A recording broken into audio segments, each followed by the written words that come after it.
السلام عليكم ورحمة الله تعالى وبركاته. اليوم فيديو جديد، نهار جديد، ونصلوا على النبي. اللهم صل وسلم وبارك وزد على حبيبنا المصطفى.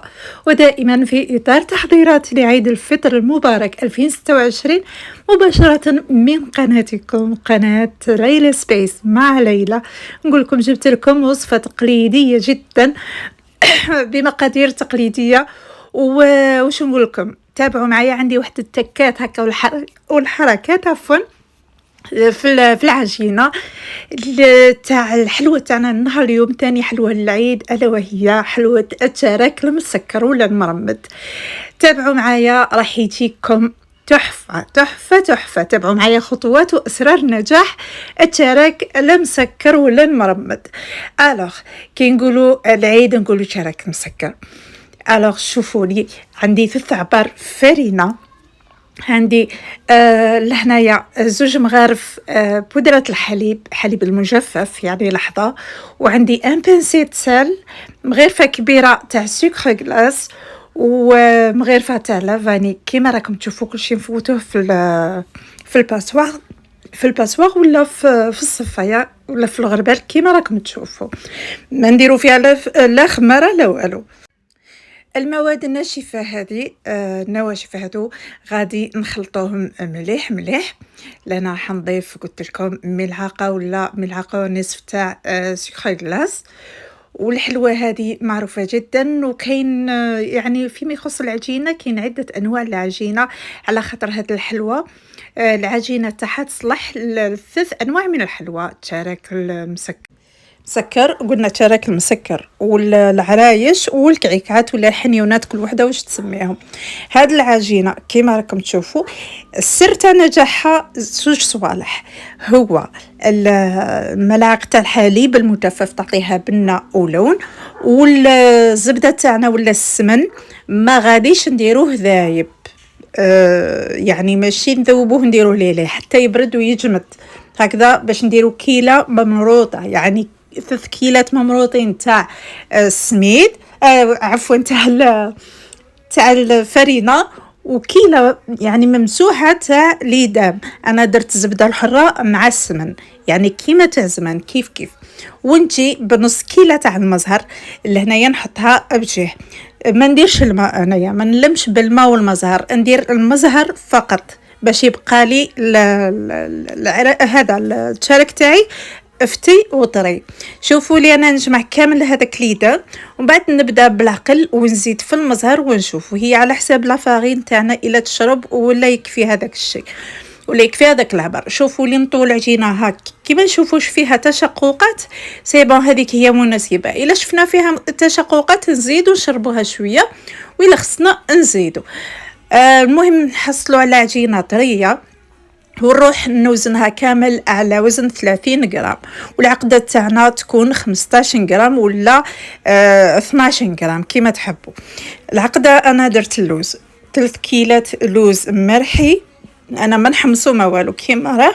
3 كيلات لوز مرحي، نص كيلة سكر، شوية تاع القرفة، شوية تاع لافاني، نمسج مليح، ونروح نضيف ملعقه واحده تاع ليدام. انا درت زبده حره، نبسس مليح العقده تاعي هذا اللوز وسكر، ومن بعد نروح نشرب بنص كاس تاع المزهر، العبر نفسه اللي عبرت به اللوز نعبر به المزهر. شوفوا لي نص كاس رايحه نفتل، ومن بعد نبدا نجمع، ومن بعد نبدا نحبر فيه كيما هكا بهذه الطريقه بلا بوم يعني براحه اليد بالكف، ونحاول نمحرو مليح مليح حتى نحس داك السكر داب معايا. ولازم العقده تاعي تكون تلصق في صباعتيه، فهمتوا؟ لازم تكون تلصق، نحطها ترتاح.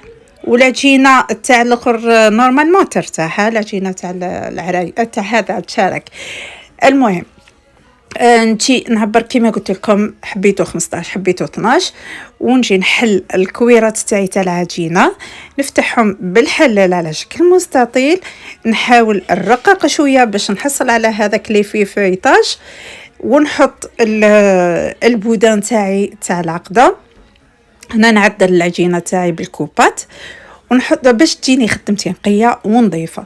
ويعني واحد شروط من واحد الشرط من شروط نجاح الوصفة هذه أنكم ديروا كيما هاك تحلوا كامل. أنايا وريت لكم غير الأولى، ومن بعد وليت ندير وليت نحل بالستة وندير الحرابش ونرجع نغلق ونحط على جهه، ما نشكلش الهلال. شوفوا لي نغلق على لي بوين منا ومنا ونولي ندي ونجي في ذاك الحربوش باش نكسل العجينه تاعي، ومن بعد نغلق ونجي سوديها هنا مليح مليح. ندير هذا الحربوش نحطه بجيه وندير العمليه، نكرر العمليه حتى نكمل الكميه اللي عندي تاع العقده والعجين. شوفوا لي ونغطوه بالساشي صايي هكا الخدمه منظمه.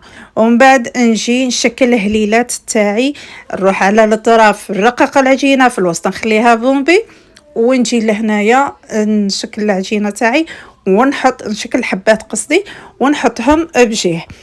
الطياب تاعو لازم يبات، هذا تشكلوه وتخلوه يبات ولا تخلوه نقولوا 5 ساعات 6 ساعات، وانتوما مخلينه هكاك يعني باش كطيبوه يشد لا فورم. فهمتوا؟ وإلا قدرتوا ديروه في الكونجيلاتور قد ما يشد روحه مليح مليح وتروحوا طيبوه الا كنتم مزروبين احسن. قبل ما نطيبوا كي نديروا في السنيوات تاعو نروح نثقبو كامل كيما هكا كاش هو فيه الداخل يخرج، وباش يحافظ لي على شكل تاعو ما ينزلش. فهمتوني؟ نروح نطيبو على درجة حرارة 180 حتى يحمر لي من التحت ويدي تحميره من الفوق، ما خلوش طيب خضر ونقولوا تاني هشيش ويذوب. خليته خضر سيداتي. انتي لهنا بعد اللي خلوه يبرد، ومن الاحسن تسكروه غدوه من داك انا درتو ليله قبل، واليوم باش سكرته. اليوم واش درت باش نسكرو؟ من شروط نجاح التسكير ثاني عندنا نص كيلو مزهر، نديرو 2 مغارف كبار سكر غلاس، ونديرو مغرف كبيره تاع الفرينه، نخلط مليح ونبدا نغمس في الحبه تاع الشراك ونديرها فوق بابي سويتو. نستعمل كوتكس، نديرها فوق البابي سويتو تنشف.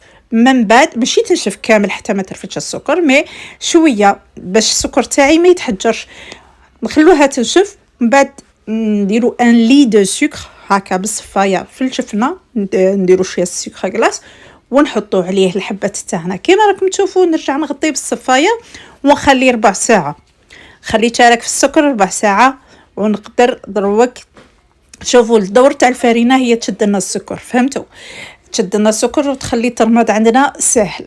نجيب بالكف بكف اليد نسقم السكر تاعي مليح فوق الحبه تاع الشراك كيما راكم تشوفوا. نمسح مليح الزيت تاع السكر تاع سكر غلاس، ومن بعد بالباسوا ولا بالصفايه من الفوق ندير هذيك الحركه تاع نصفي السكر غلاس غير من الفوق باش يعطيني هذيك الحبه المثاليه تاع حبه الشراك. نشيل هنايا نشوفوا حبتنا واجده، نقسموها مع بعض ونشوفوها قداه طريه والعقده تبقى معسله من الداخل، لاخاطش يعني خدمنا العقده تاعنا مليح مليح وعطينا لها حقها تاع المزهر. شوفوا لي الشراك تاعي ما شاء الله والله غير يذوب ما شاء الله. انا كليت دروك حبه مع القهوه. واش نحكي لكم، غير المزهر والزبده الله الله. ان شاء الله تنجحوا في الوصفه وتخلوا لي في التعليقات، والوصفه القادمه احلى واروع ان شاء الله. السلام عليكم.